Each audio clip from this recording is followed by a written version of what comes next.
ખંભાતમાં ચાલી રહેલા ચગડોળ ગ્રાઉન્ડ લોકમેળામાં 4 સગીરાઓએ ચગડોળમાં ધાર્મિક પુસ્તક ફાડીને ફેંકી દીધા હતા. આ ટુકડાઓ તેના હાથમાં આવતા એક સમુદાયની લાગણીઓને ઠેસ પહોંચી હતી, જ્યારે આ સમુદાયે ખંભાત પોલીસ સ્ટેશનમાં ફરિયાદ નોંધાવી હતી. આ દરમિયાન સમાજના લોકોનું મોટું ટોળું એક થઈ ગયું હતું અને ખંભાત પોલીસ સ્ટેશનને ઘેરી લેતા ટોળાને રોકવાનો પ્રયાસ કરતા ખંભાત પોલીસ સ્ટેશનના ફરજ પરના પોલીસ કોન્સ્ટેબલ પર સમાજના અમુક શખ્સોએ હુમલો કર્યો હતો. તેમના કપડાં ફાડી દીધા હતા અને તેને માર મારવામાં આવ્યો હતો. આ ઉપરાંત આ ભીડમાં સામેલ કેટલાક લોકોએ ખાનગી પોલીસના વાહનોને પણ નુકસાન પહોંચાડ્યું હતું. આ સંદર્ભે આણંદ જિલ્લા એસપી ખંભાત પોલીસ સ્ટેશનને વિરોધ અને ટોળાનું કરનાર કેટલાક શખ્સો સામે કાયદેસરની કાર્યવાહી કરવા જાણ કરી હતી. ખંભાત પોલીસે 6 લોકો સામે ફરિયાદ નોંધી જાહેરમાં માફી માંગતા ખંભાત બજારમાં ફરતા કર્યા હતા. Reporter Ashwin Khatri, India 24 news, Khambhat.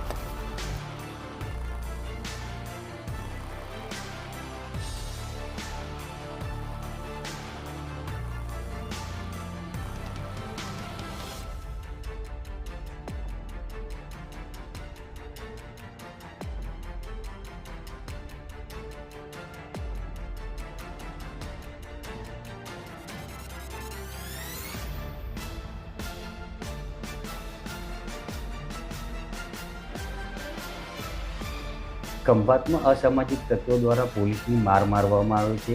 હાલ કેટલા લોકો વિરુદ્ધ ગુનો નોંધવામાં આવ્યો?